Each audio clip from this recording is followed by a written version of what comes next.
Hi, everybody. Welcome to the latest edition of At the Table. We're doing the show today from the Washington, D.C. newsroom of Northwestern University's Medill School of Journalism. My guest today, and I'm very excited to talk to him, is Miles Taylor. He's the former Department of Homeland Security Chief of Staff.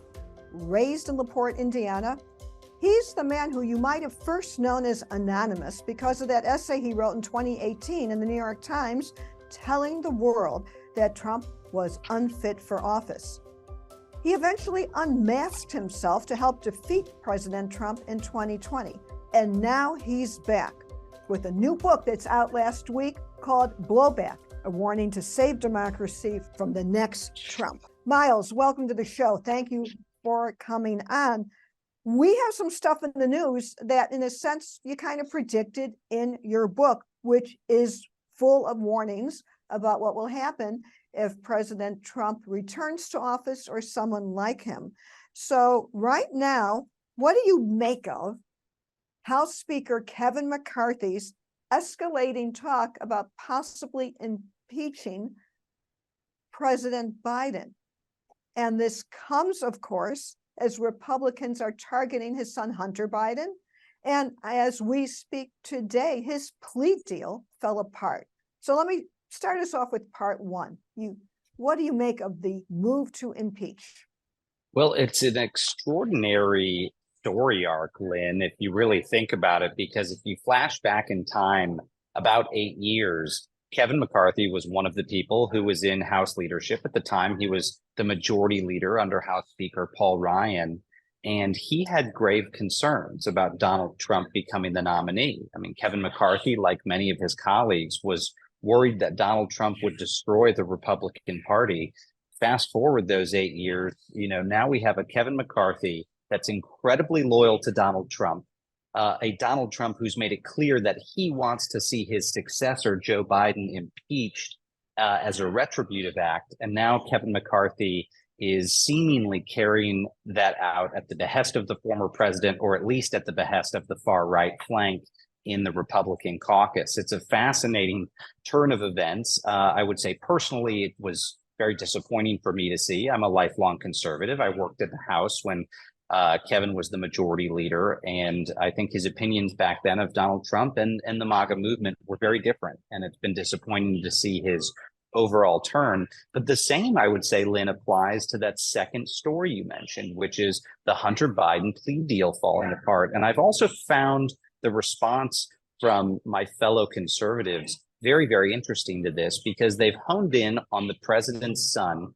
for three big reasons. They've pointed out his shady taxes, they've pointed out his unstable mental health, and they've pointed out suspicious foreign dealings. What's confounding to me is that 4 years ago, when there were questions swirling about President Trump's shady taxes, President Trump's unstable mental health, and President Trump's suspicious foreign ties, they were very keen not to do investigations into those. So the double standard sort of hits you in the face right now.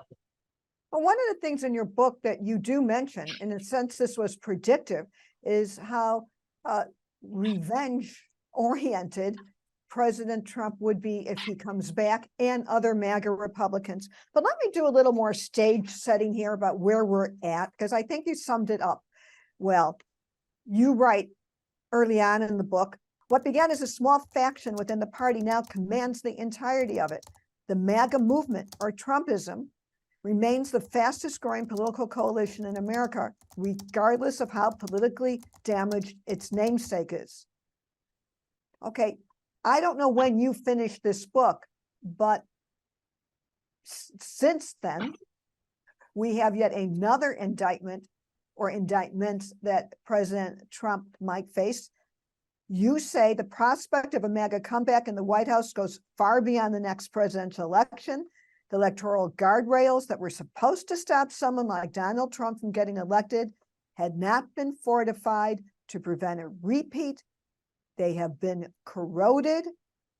In the meantime, you write, conspiracy theories are tilling the fertile soil for a new crop of anti-democratic populists. We have seen this story before in history, and it doesn't end well. So Where are we right now, given everything? How are things getting? Are things moving as you predicted? Is there any sign to show that there is more people willing to speak out, or some weakness in this chain of events? Well, I definitely don't have a crystal ball, Lynn, but I will say it has been astounding to me how some of the things that I talk about in this book have come to pass. And as book timelines go, I ended up having the bulk of this done at the end of last year, well before this Oh, wow. 2024 presidential process was well underway.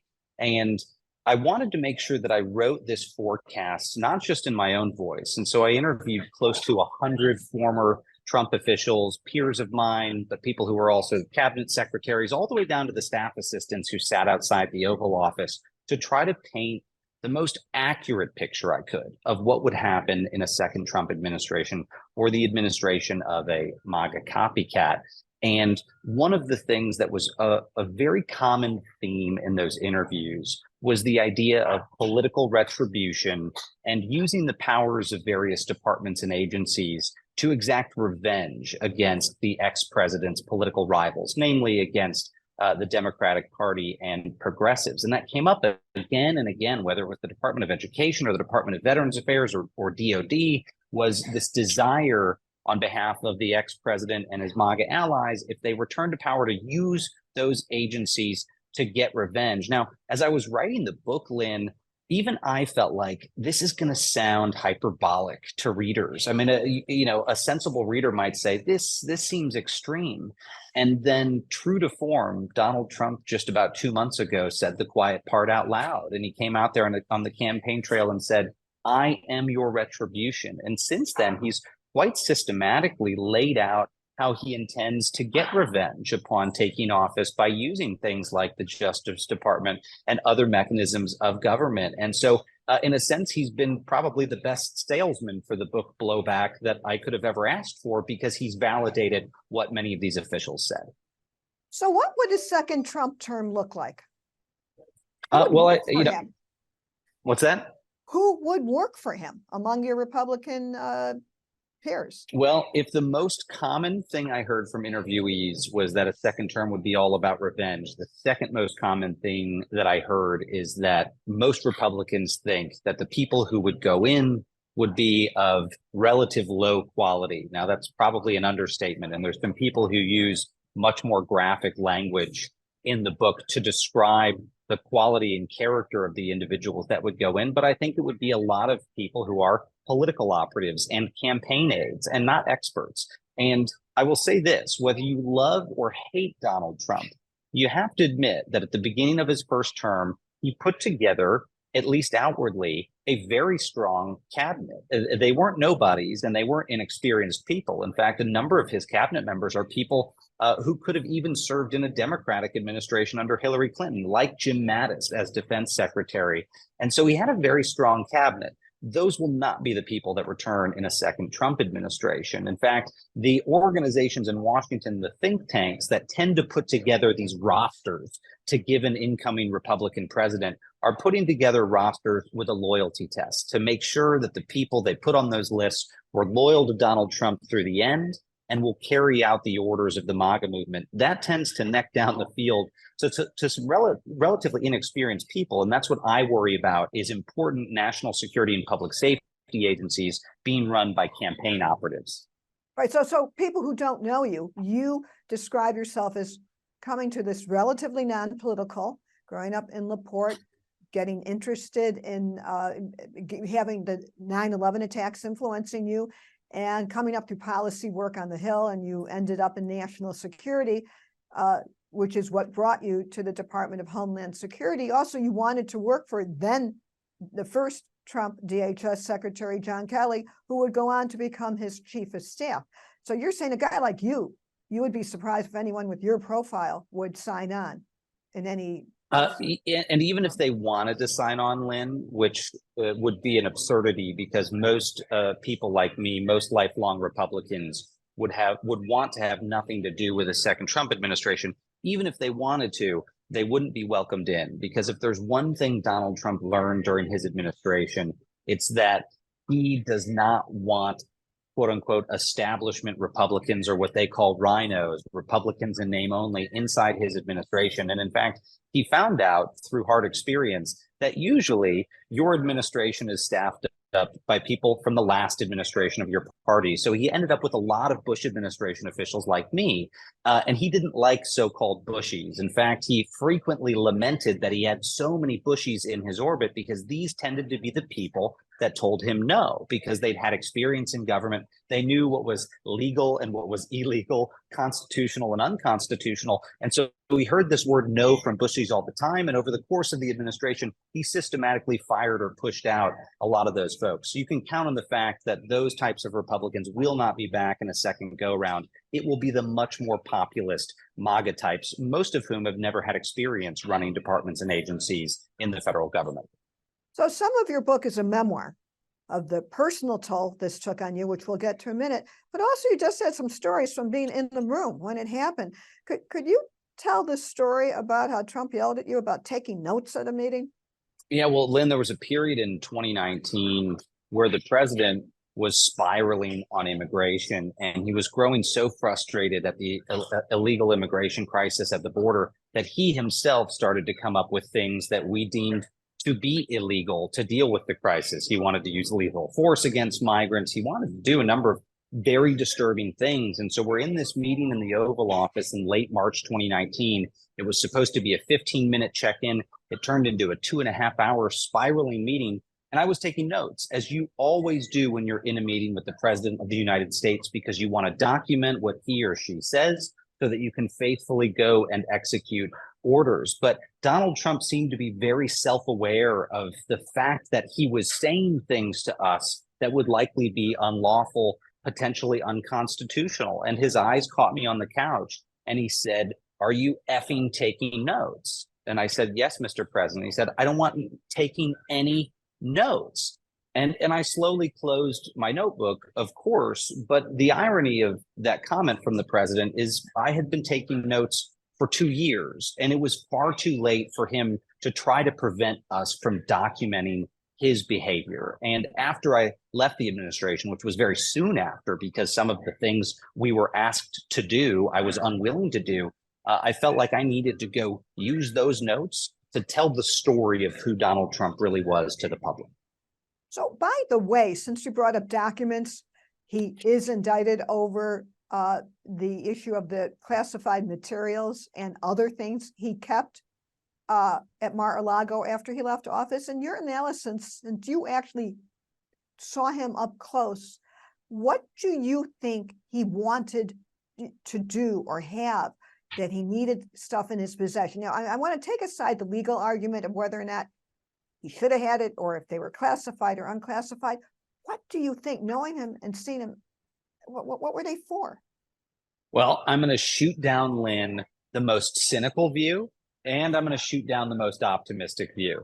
The most cynical view is that he wanted to go sell America's secrets to foreign adversaries and undermine the United States. And I don't think Donald Trump was intending to spy on the United States or to sell secrets. The most optimistic view that fellow conservatives have been propagating is that this was an accident and that this happens all the time, and they boxed up the White House really fast and he couldn't have known. I'm also going to shoot that down because Donald Trump did not keep secrets with him by accident. And I'll tell you why. Because the realist view here, in knowing the man and watching him operate, is, in his own words, he said, he's always looking for leverage. If he in business had information someone else didn't have, he could use that to his benefit. When he became president, he realized he had access to all kinds of information that others in the world didn't have.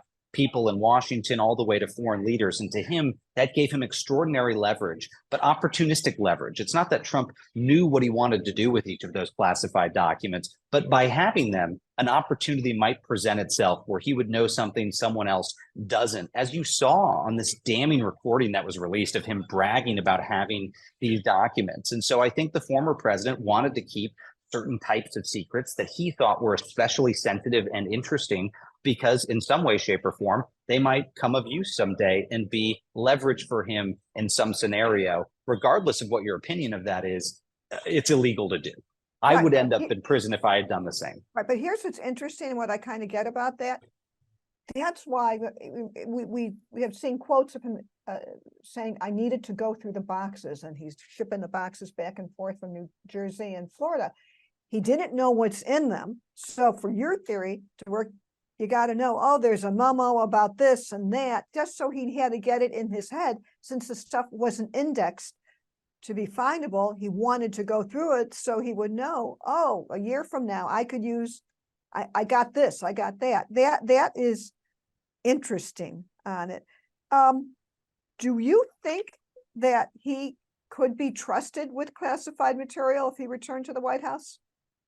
I really don't, Lynn. And even if the Mar-a-Lago incident had not happened, just what I saw in the first 2 years of the Trump administration was enough to convince me that the man was in danger with classified information and should never be given access to it again. And now we have this tradition in politics of still letting former presidents sometimes get briefed on classified issues if they request it and if the sitting president permits it. I don't think that's been carried out during the Biden administration, and rightfully so, because Donald Trump's handling of classified information was really reckless. I mean, as early as a few months into the administration, I remember us having conversations about it in the president's cabinet without him there, of course, about how worried everyone was at the way he displayed sort of reckless disregard for sensitive secrets. I mean, the Oval Office itself, which is supposed to be a secure sanctum, often people without security clearances would walk in and out of meetings when very sensitive things were being discussed. Trump himself would bring up topics that were highly compartmented and classified in front of people who he shouldn't have. And there's an incident that I document in the book of reporters being in the Oval Office and him picking up a fistful of classified information and waving it at them to brag about how much information he was getting on world events. That sort of behavior would, again, land someone who's a mid-level government employee in jail. And to see the president of the United States behave that way was all the evidence that I needed that we shouldn't trust him with that information again. So we're speaking as it may be, it could be likely that Trump faces other charges based on the run up to January 6th and election interference. One of the questions out there under discussion is whether or not Trump was aware or had said or acknowledged that elections were secure. Since this is in the DHS portfolio, do you have any firsthand knowledge of anything, or were you in any meeting where Trump talked about this? Yeah, actually, Lynn, a lot. Well, I was one of the people at the beginning of the administration who was most intimately involved in our efforts to stand up a system to better protect our elections.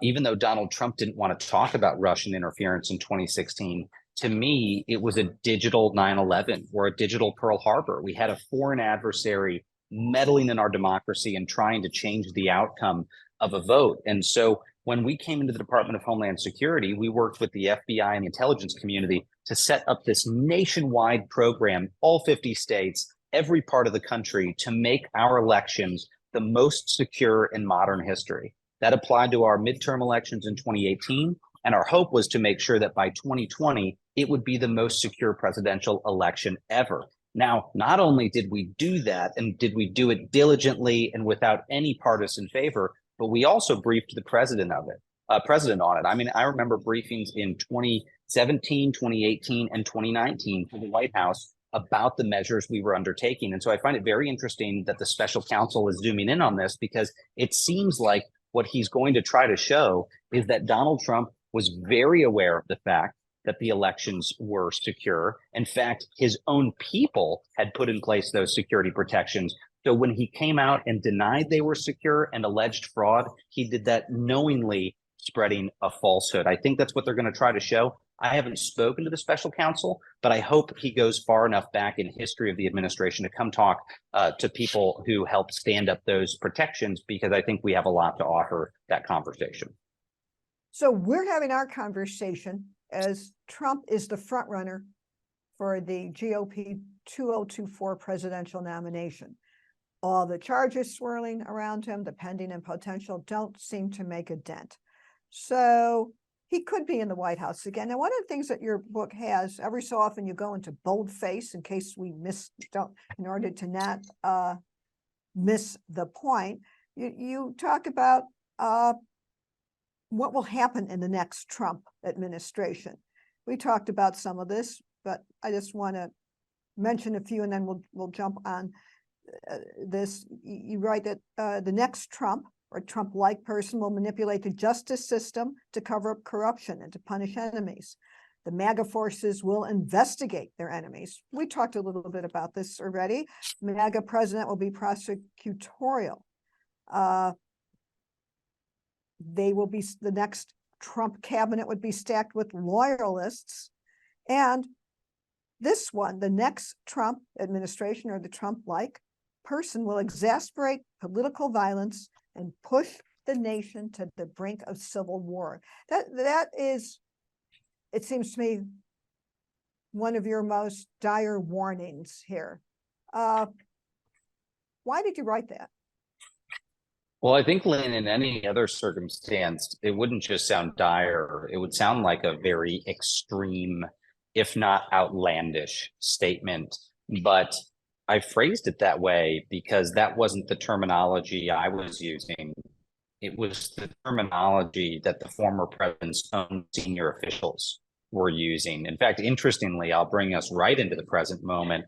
As recently as this week, we had one of the president's continuing close advisors, Peter Navarro, I think, do a podcast where he warned that if the Democrats do something wrong, that they're inviting civil war. So the president and his team used this rhetoric, but also a lot of his ex-aides in conversations with me were very worried that a second term would mean a spike in political intimidation and violence at best, and at worst, what you would call sort of a soft civil war, not like the 1860s where we had people in uniform lining up on the battlefield, but violent contestation across the country. Now, one former Trump advisor, Fiona Hill, who was on Trump's National Security Council, who was his Russia advisor, this is how Fiona put it. She said, "I worry if he gets reelected, we will be in a period of, quote, soft secession." In other words, she forecast that you would have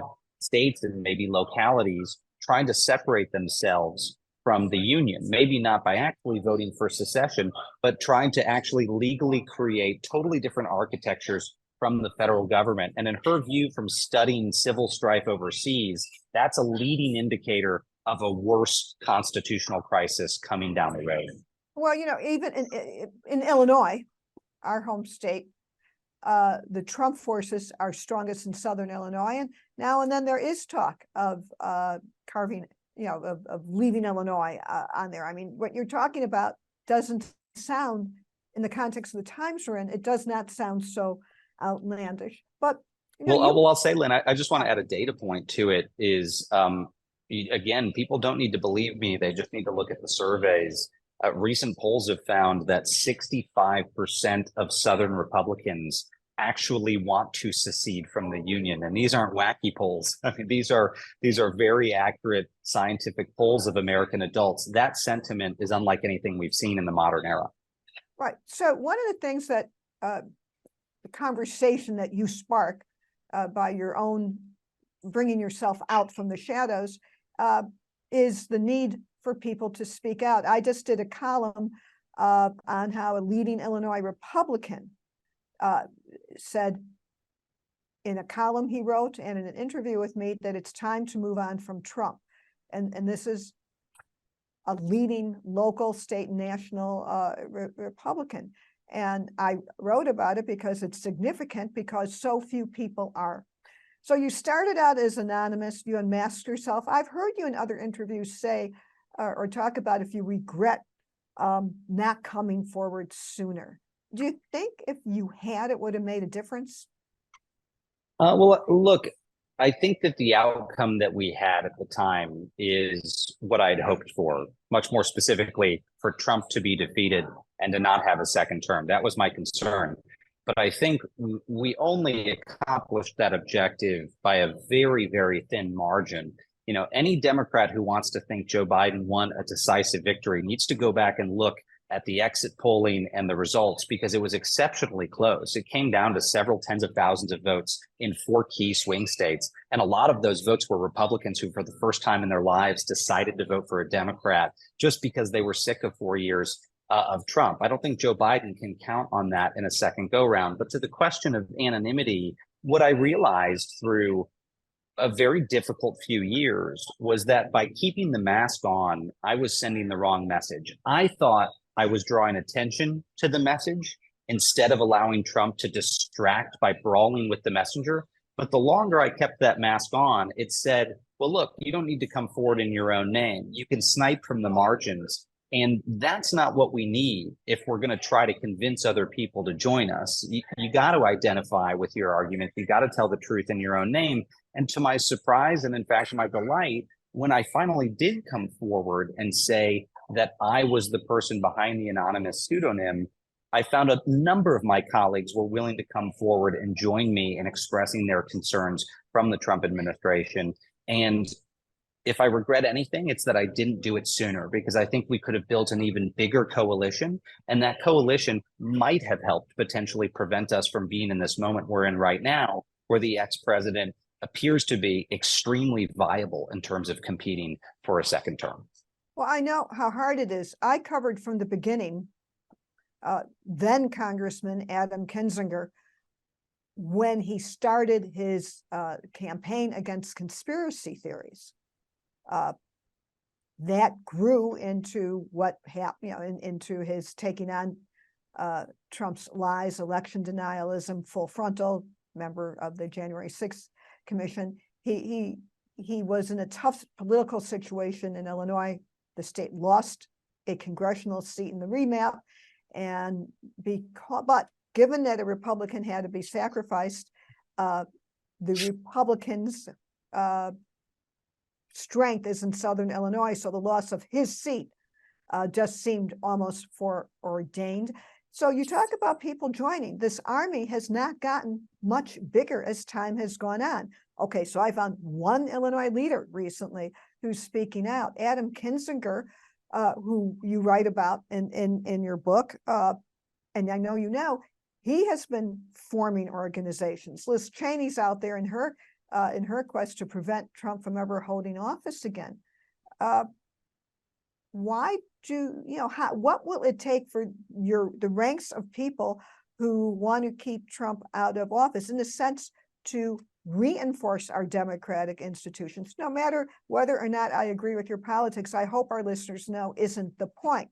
We're talking about respect for regular order, an institution, passing a budget, following laws. Well, and I'll say, Lynn, throughout this past few years, I've made a lot of friends on the political left, but who, when they actually know my politics, find out that we disagree on almost everything, because whether it's taxes or welfare or the role of government in society, I'm a small L libertarian and still a rock-ribbed conservative. But there's something that matters more to me than that, and that is the stability of the country and the strength of our democratic institutions. And that's why we've got to form coalitions across the aisle to protect those.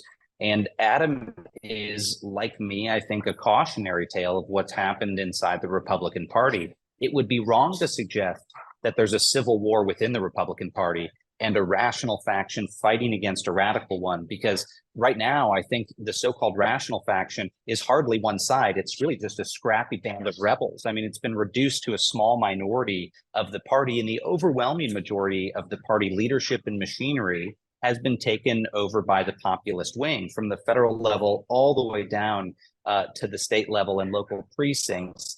What can turn that around, I think, is new leadership. Leadership does matter. When Donald Trump rose within the Republican Party, his views actually did not reflect the majority of Republican-based voters. If you go back and look at the surveys, in fact, most base voters stood against Donald Trump, but a small plurality supported him. Over the course of 4 years, he did imprint his views on a wider movement. I think the same thing can happen in reverse. If we get a more reform-minded Republican in office, there is the ability to lead people. There is the ability to influence the Republican Party and steer it back towards moderation and towards the center. I don't think it's the likeliest outcome, but there's still the possibility. And I think there are people in the presidential primary field who could potentially do that for the party.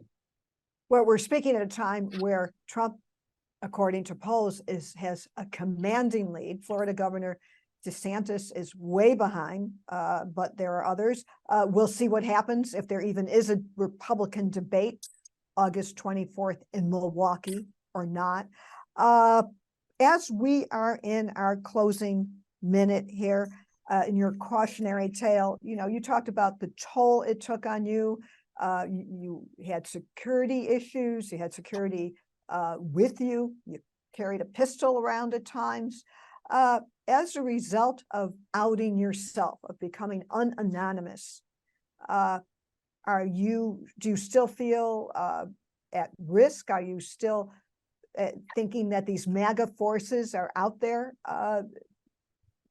who could be dangerous as they were January 6th? Well, we, and by we, I mean me and my wife, had a lot of conversations about how much to pull back the curtain as I was writing this. And I ultimately settled on the fact that I needed to pull it back all the way, because while I'm not inviting sympathy, I do want people to see very vividly what the experience is like for someone in this moment in our politics to speak out. And it's not a pretty one. Now, I'm a longtime national security official. I went into this as about as prepared as you could possibly be. But even still, it did cost me my home and a job and a relationship and a life savings and personal security. And we continue to have restraining orders against stalkers, violent death threats. That continues to happen. What I worry about are all the public officials across the country that are experiencing something similar and are not prepared for it. I mean, if you're a poll worker in Illinois and you start receiving crowdsourced death threats around the country, you have no idea what to do to protect yourself. And those are the types of things we're seeing. The reason I call out poll workers is there was this shocking survey that came out last year that showed 1/3 of poll workers actually fear for their safety while they're on the job. We are talking about the most basic civic responsibility, voting, and people who monitor those polls now worry about whether they will be violently attacked because our politics has become so coarse. So I think it's important for people to viscerally understand what is happening, because only then will they invest in actively helping to try to reverse it. Well, while our conversation is at an end, the conversation about the time we're in, the polarization, the in a sense danger to democracy and the forces at work within the Trump world and I guess what's left of the Republican Party are out there. I think if people want to know a lot more in the inside story of what it was like to go through it, Miles' book is Blowback, A Warning to Save Democracy from the Next Trump. Thank you so much for joining us on this edition of At the Table. Thanks, Lynn.